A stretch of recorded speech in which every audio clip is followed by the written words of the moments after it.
पिछले कुछ दिनों से इजराइल और फ़िलिस्तीन के बीच युद्ध का माहौल बना हुआ है, जिस वजह से अभी तक काफ़ी लोगों की मौत हो चुकी है और इसमें बहुत सारे छोटे छोटे बच्चे भी शामिल हैं। ये युद्ध का माहौल वहाँ पर कुछ ही दिनों से नहीं है, बल्कि बहुत पहले से है, बहुत पहले यानी कि सदियों पहले से है। और इसे लेकर दोनों पक्षों की अपनी अलग अलग राय हैं और अपने अलग अलग पहलू भी।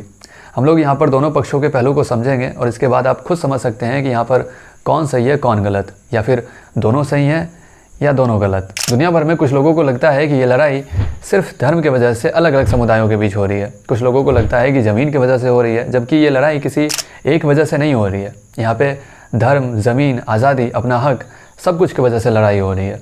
अगर धर्म की बात करें तो यहाँ पे मुख्य रूप से 3 समुदाय हैं, यहूदी, मुस्लिम और ईसाई।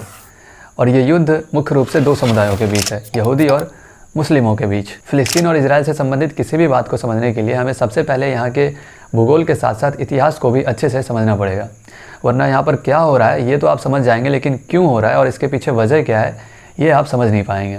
तो सबसे पहले हम लोग बिल्कुल शुरुआत से इसके इतिहास के बारे में समझ लेते हैं। जिस क्षेत्र में आज इजराइल और फ़िलिस्तीन बसा है उस पर सदियों से ऑटोमन साम्राज्य का शासन था, जो कि 1299 से लेकर 1922 तक शासन में रहा था। उस क्षेत्र में मुख्य रूप से 2 धर्मों के लोग रहते थे, पहले मुस्लिम और दूसरे ईसाई। वर्ल्ड वार 1 के बाद ऑटोमन साम्राज्य कोलैप्स कर जाता है, जिसके बाद ब्रिटिश और फ्रेंच उस पूरे क्षेत्र को अपने कब्जे में ले लेते हैं। लेकिन फ़िलिस्तीन पूरी तरह से ब्रिटिश साम्राज्य के कब्जे में आता है, जिसे ब्रिटिश मैंडेट फॉर फ़िलिस्तीन भी कहा जाता था। वर्ल्ड वार 1 के काफ़ी पहले से ही यहूदी धर्म के लोग एक आंदोलन शुरू करते हैं, ज़ायनिज़्म, यहूदीवाद, जिसका उद्देश्य होता है फ़िलिस्तीन में यहूदी राष्ट्र का स्थापना करना। अब आपके मन में सवाल हो सकता है कि आखिर यहूदियों को फ़िलिस्तीन में ही यहूदी राष्ट्र का स्थापना क्यों करना था? क्योंकि यहूदी मानते हैं कि वो जगह उनके एंसेस्टर्स यानी कि उनके पुरखों का है, और इस बात का आधार उनके धर्म ग्रंथ हिब्रू बाइबल के पहला भाग बुक ऑफ जेनेसिस में मिलता है, जिसमें अब्राहम और ईश्वर के बीच हुए करार के बारे में लिखा गया है। अब्राहम यानी कि यहूदी धर्म के संस्थापक और उसके पैगंबर। इस करार के मुताबिक यहूदियों का मानना है कि अब्राहम पहले मेसोपोटामिया में रहते थे, लेकिन ईश्वर के आदेश से वो पश्चिमी एशिया आते हैं, और ईश्वर का कहना था कि यहीं पर अब्राहम के बेटे अपना नया देश बसाएंगे। अब्राहम के 2 बेटे थे, एक का नाम था इस्माइल और दूसरे का इजाक। इजाक के बेटे का नाम था जैकब और जैकब का ही दूसरा नाम था इज़राइल।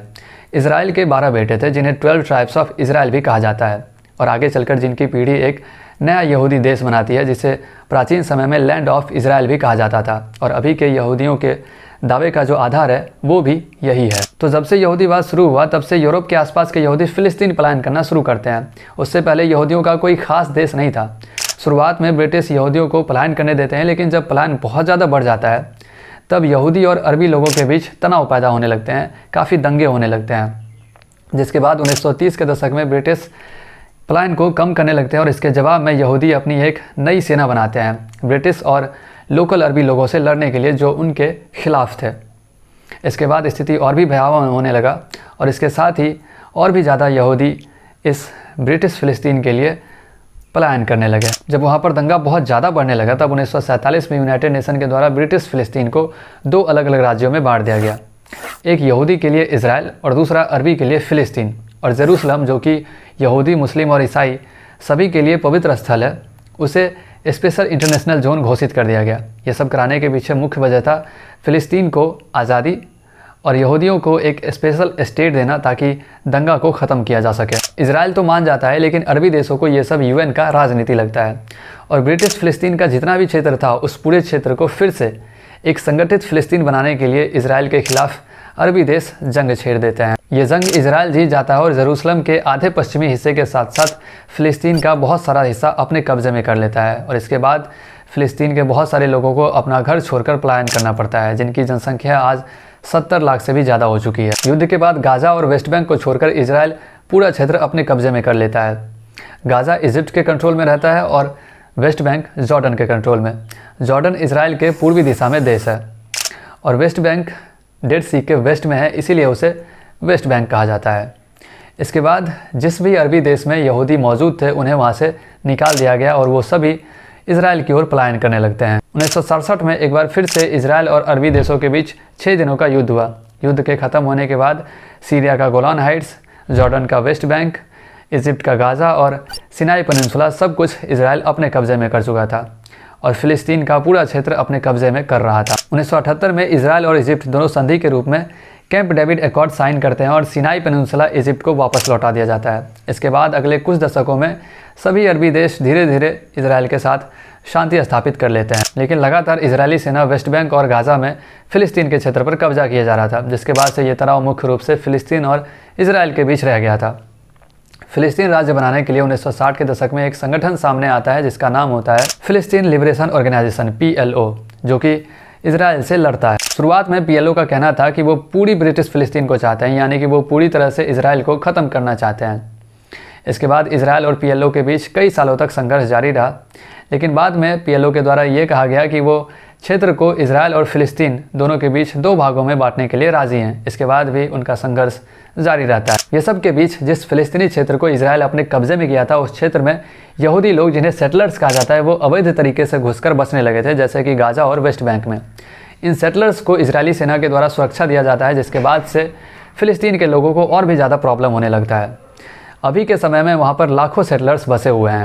1980 के दशक में इस उत्पीड़न के खिलाफ लोगों का गुस्सा फूटता है। शुरुआत में लोग धरना प्रदर्शन करते हैं, लेकिन ये धीरे धीरे दंगा में परिवर्तन हो जाता है और इजराइल की तरफ से भारी बल प्रयोग किया जाता है, जिसमें कुछ 100 इजरायली और हज़ारों फ़िलिस्तीन के लोग मारे जाते हैं। इसी के बीच गाज़ा में एक फ़िलिस्तीनी ग्रुप को लगता है कि PLO बहुत ही समझौते करने वाला और कमज़ोर है, जिसके बाद वो हमास का संगठन करते हैं, एक चरमपंथी हिंसक समूह जिनका उद्देश्य था इजराइल को ख़त्म करना। और इसके बनने के बाद स्थिति और भी दंगाई होता चला गया। इजरायली सेना फ़िलिस्तीन के लोगों पर बल प्रयोग करती है और हमास इजराइल पे, और ये दोनों स्टेट के बीच बहुत सारा विवादित क्षेत्र है, जिसमें कि सबसे ज़्यादा विवादित क्षेत्र है जेरूसलम, जिसे इजराइल अपना राजधानी मानती है। और ये जगह 3 अलग अलग धर्मों का पवित्र स्थल होने की वजह से और भी ज़्यादा विवादित बन जाता है। 3 अलग अलग धर्म यानी कि यहूदी, मुस्लिम और ईसाई, इस जगह को लेकर तीनों धर्म के लोगों की अपनी अपनी मान्यताएं हैं। सबसे बड़ी प्रॉब्लम यह है कि तीनों धर्म का जो पवित्र स्थल है, इनके मान्यताओं के अनुसार एग्जैक्ट एक ही छोटे से क्षेत्र में पड़ता है, जो कि जेरूसलम के एक पहाड़ी के ऊपर स्थित है। यहूदी की तरफ से इस परिसर को हर हवैयत के नाम से जाना जाता है, जबकि मुस्लिमों की तरफ से इसे हरम अल शरीफ के नाम से जाना जाता है। इस्लामिक मान्यता कुरान से संबंधित है, जिसके अनुसार इनके पैगंबर मोहम्मद इसी जगह से उठकर जन्नत गए थे, जिसके बाद उन्हें अल्लाह के द्वारा इस्लामिक सिद्धांतों का आदेश दिया गया था। और इसी जगह पर उमैयद खलीफाओं के द्वारा एक बहुत बड़ा मस्जिद बनाया गया, जिसका नाम है अल अक्सा। और इसी मस्जिद के सामने एक सुनहरे गुंबद वाली इस्लामिक इमारत है, जिसका नाम है डोम ऑफ द रॉक। इस्लामिक मान्यताओं के अनुसार इनके पैगंबर मोहम्मद जेरूसलम में जिस जगह पर पहली बार पैर रखे थे, उसी जगह पर है अल अक्सा मस्जिद, और जिस जगह से उठकर वो जन्नत गए थे, उसी जगह पर है डोम ऑफ द रॉक। और ये दोनों इमारत उसी परिसर के अंदर स्थित है, जिस परिसर को यहूदी अपना पवित्र स्थल मानते हैं। यहूदी मान्यताओं के अनुसार उनके ईश्वर ने इसी जगह पर मिट्टी से एटम का सृजन किया था, जिनसे इंसानों की पीढ़ी अस्तित्व में आई है। उनके मान्यताओं के अनुसार जो बलि देने का घटना है, वो भी इसी परिसर में हुआ था, ऐसा उनका मानना है। और इसी वजह से लगभग 1000 ईसा पूर्व में वहाँ पर किंग सोलोमन के द्वारा एक भव्य मंदिर बनवाया गया, जिसे बाद में बेबीलोनियन सभ्यता के लोगों के द्वारा तोड़ दिया गया। इसके बाद फिर से 516 ईसा पूर्व में यहूदियों के द्वारा एक बार फिर वहाँ पर मंदिर बनवाया गया, और उसे भी सन 70 में रोमन्स के द्वारा तोड़ दिया गया। लेकिन उसका एक दीवार आज भी वहाँ पर मौजूद है, जिसे वेस्टर्न वॉल कहा जाता है, और वहीं से यहूदी आज भी पूजा करते हैं। दोनों धर्म के लोगों की मान्यताएं एक ही परिसर से जुड़े होने की वजह से दोनों के बीच हमेशा से ही काफ़ी ज़्यादा तनाव बना रहता है। जेरूसलम को लेकर ईसाइयों की अपनी अलग मान्यता है, जो कि ईसा मसीह से जुड़ी है। पहले जेरूसलम यहूदी के कब्जे में था, फिर रोमन्स के कब्जे में गया। इसके बाद मुस्लिम इसे अपने कब्जे में लेकर यहाँ पर धार्मिक इमारतों का निर्माण करते हैं। लेकिन जब ईसाई और मुस्लिमों के बीच धार्मिक युद्ध हुआ, तब ईसाई फिर से इसे अपने कब्जे में ले लेते हैं 1099 में। इसके बाद 1187 में फिर से वापस मुस्लिम इसे हासिल कर लेते हैं, जिसके बाद हरम अल शरीफ के देखरेख के लिए एक इस्लामिक ट्रस्ट का गठन किया गया, और इस परिसर के अंदर गैर मुस्लिमों का आना बिल्कुल मना था। आपको याद होगा, इजराइल और अरबी देशों के बीच 6 दिनों का युद्ध हुआ था, जिसमें इजराइल जीत गया था, और जीतने के बाद कई सारे फ़िलिस्तीनी क्षेत्र को अपने कब्जे में कर लिया था। और कब्जे में किए गए क्षेत्र में से जेरूसलम और इस पवित्र स्थल का परिसर भी शामिल था, जिसके बाद इस परिसर को लेकर मुस्लिम नेताओं से इजराइल वार्ता करता है। उनके बीच कुछ समझौता हुआ और इसके मैनेजमेंट का अधिकार उस ट्रस्ट से हटाकर जॉर्डन को दिया गया, और समझौता के अनुसार यहूदियों को भी परिसर में प्रवेश का अनुमति मिल गया। सिर्फ प्रवेश का अनुमति मिला था, बल्कि पूजा पाठ करने का नहीं। ये समझौता दोनों ही तरफ के कट्टरपंथी लोगों को मंजूर नहीं था। यहूदियों का मांग था कि उन्हें पूजा पाठ करने का भी अधिकार मिले, जबकि गैर मुस्लिमों के प्रवेश से मुस्लिम नाराज थे। 1982 में एक इजरायली सैनिक मशीन गन लेकर सुनहरे गुंबद वाली पवित्र स्थल में घुस गया और फायरिंग करने लगा, जिसमें 2 लोग मारे गए। और इस घटना के बाद मुस्लिमों और यहूदियों के बीच तनाव बहुत ज़्यादा बढ़ने लगा। इसके बाद काफ़ी कुछ होते रहा, लेकिन 2014 में एक बार फिर से बड़ा घटना होता है, जिसका वजह था एक कट्टरपंथी यहूदी जो कि उस परिसर के ऊपर इजरायली कंट्रोल का मांग करते रहता है। एक फ़िलिस्तीनी नागरिक उसे गोली से मारने की कोशिश करता है, लेकिन वो नाकाम रहता है। लेकिन वो नागरिक इजरायली फोर्स के द्वारा मारा जाता है, जिसके बाद दोनों समुदायों के बीच भयंकर हिंसा होने लगा और इसी वजह से कुछ समय के लिए फ़िलिस्तीनियों का उस परिसर में जाने पर रोक लगा दिया गया, उसे बंद कर दिया गया। जिसके बाद से फ़िलिस्तीनियों को लगता है कि इजराइल इस पर पूरी तरह से कब्जा करना चाहता है। आपको याद होगा जब यहूदीवाद का शुरुआत हुआ था, तब से काफ़ी सारे यहूदी फ़िलिस्तीन की ओर पलायन कर रहे थे। जब फ़िलिस्तीनी क्षेत्र में ओटोमन साम्राज्य का शासन था, तभी से कुछ यहूदी वहाँ पर ज़मीन खरीदने लगे थे। इसी बीच 1872 में 2 यहूदी ट्रस्ट वहाँ पर अरब ज़मींदारों से कुछ शेख जर्रा में ज़मीन खरीदते हैं, जो कि जेरूसलम के पूर्वी हिस्से में स्थित है और जहां पर ज़्यादातर फ़िलिस्तीनी लोग बसते हैं। 1948 में इजराइल के गठन होने के बाद जब युद्ध हुआ, तब ये ईस्ट जेरूसलम का हिस्सा जॉर्डन के कब्जे में चला गया और उस समय जॉर्डन यहाँ पर कई सारा मकान बनाता है और ये मकान उन फ़िलिस्तीनियों के लिए होता है जो इजराइल के गठन होने के बाद उसके क्षेत्र से भागकर ईस्ट जेरूसलम में आए थे। लेकिन जब 1967 में फिर से युद्ध हुआ, तब वो क्षेत्र इजराइल के कब्जे में चला गया, जिसके बाद वो ज़मीन फिर से यहूदी ट्रस्ट को लौटा दिया गया। जिसके बाद यहूदी ट्रस्ट उस ज़मीन को यहूदी सेटलर्स के पास भेज देते हैं। यहूदी फ़िलिस्तीनियों को घर खाली करने के लिए कहते हैं और इसी वजह से भारी विवाद शुरू होता है। काफ़ी संघर्ष के बाद 1982 में फ़िलिस्तीनी यहूदी सेटलर से समझौता करते हैं, जिसमें यहूदी सेटलर्स को ज़मीन का मालिक मानकर खुद किराएदार की तरह रहते हैं। लेकिन बाद में फ़िलिस्तीनियों का कहना था कि उनके साथ धोखा हुआ है और वो इस समझौता को मानने से इनकार करते हैं। शेख जर्रा में रह रहे 6 फ़िलिस्तीनी परिवारों का घर यहूदी सेटलर्स खाली करवाना चाहते हैं, लेकिन ये परिवार उस ज़मीन को खाली करने से इनकार करते हैं और उनका कहना है कि ये ज़मीन पुश्तैनी तौर पर उन्हीं लोगों का है। और इस दावे के समर्थन में वो ओटोमन काल के कुछ ज़मीन के कागज़ भी कोर्ट के सामने पेश करते हैं, जिस पर यहूदी कहते हैं कि यह ज़मीन प्राचीन कालों से ही यहूदियों का है और इस पर उनका इटर्नल राइट है। कोर्ट यहूदी के दावे को मान लेता है और फ़िलिस्तीनी परिवारों को ज़मीन खाली करने के लिए कहा गया और यही वो मामला है जो इस वक्त चल रहे संघर्ष का मुख्य कारण है। इस मामले पर 10 मई को सुप्रीम कोर्ट में सुनवाई होनी थी। उससे पहले ही दोनों पक्षों के बीच हिंसा बढ़ने लगा। यहूदी कट्टरपंथी अरब मुर्दाबाद के नारे लगाते हुए जेरूसलम के फ़िलिस्तीनी इलाकों से रैलियां निकालने लगे। उनके घर बार और दुकानों पर हमला किया गया। इसके बाद फ़िलिस्तीनी भी नारे लगाते हुए शेख जर्रा में एकजुट होते हैं। इसके बाद उन्हें इजरायली फोर्सेस का भी सामना करना पड़ता है। 10 मई को इजराइल के लोग जेरूसलम दिवस मनाने वाले थे। 1967 के युद्ध में इजराइल जेरूसलम पर कब्जा करता है और इसी के उपलक्ष्य में इजरायली जेरूसलम दिवस मनाते हैं। इस मौके पर यहूदी शहर के अलग अलग हिस्सों में रैलियां निकालते हैं और इसी वजह से फ़िलिस्तीनियों को आशंका था कि यहूदी अल-अक्सा मस्जिद के अंदर घुसने की कोशिश करेंगे और यही सब देखते हुए 10 मई के सुबह से ही अल-अक्सा मस्जिद के अंदर फ़िलिस्तीनी भारी संख्या में मौजूद थे।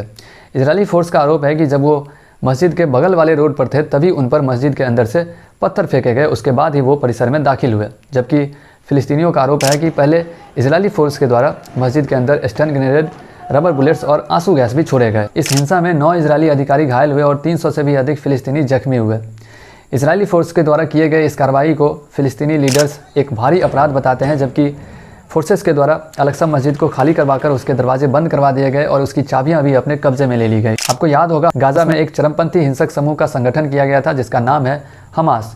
इसके द्वारा इजराइल को चेतावनी दिया गया, जिसमें हमास का कहना था कि 10 मई के शाम 6 बजे तक पूरा इजरायली फोर्स अल-अक्सा मस्जिद के परिसर और शेख जर्राह इलाके को खाली कर दे, वरना वो इजराइल पर हमला करेगा। इसके बाद खबर आता है कि हमास के द्वारा इजराइल पर 150 से भी ज़्यादा रॉकेट्स फायर किए गए, जिसमें से कुछ रॉकेट्स जेरूसलम पर भी फायर किए गए थे। इसके जवाब में इजराइल के द्वारा लॉन्च किया गया operation guardian of the walls. इस ऑपरेशन के तहत फ़िलिस्तीनी इलाकों पर हवाई हमले किए गए। 11 मई के सुबह तक इजराइल 130 से भी ज़्यादा हवाई हमले कर चुका था, जिसमें 23 लोग मारे गए और उसमें 9 बच्चे भी शामिल थे और 100 से भी ज़्यादा लोग घायल हुए थे। इजरायली डिफेंस फोर्स का कहना है कि अभी तक गाज़ा की तरफ से 1500 रॉकेट्स फायर किए गए हैं और इस युद्ध में अभी तक गाज़ा में 83 लोग मारे गए हैं, जिसमें 17 बच्चे और 7 महिला भी शामिल हैं। यूनाइटेड नेशन और कई देशों के द्वारा इस युद्ध को रोकने का कोशिश किया जा रहा है, लेकिन किसी भी तरफ से ये रुक नहीं रहा है और आम जनता इसके शिकार हुए जा रहे हैं। हो सकता है जब तक ये वीडियो अपलोड हो तब तक मरने वालों की संख्या और भी ज़्यादा हो चुकी हो।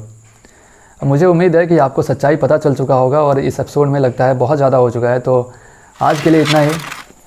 Towards the change.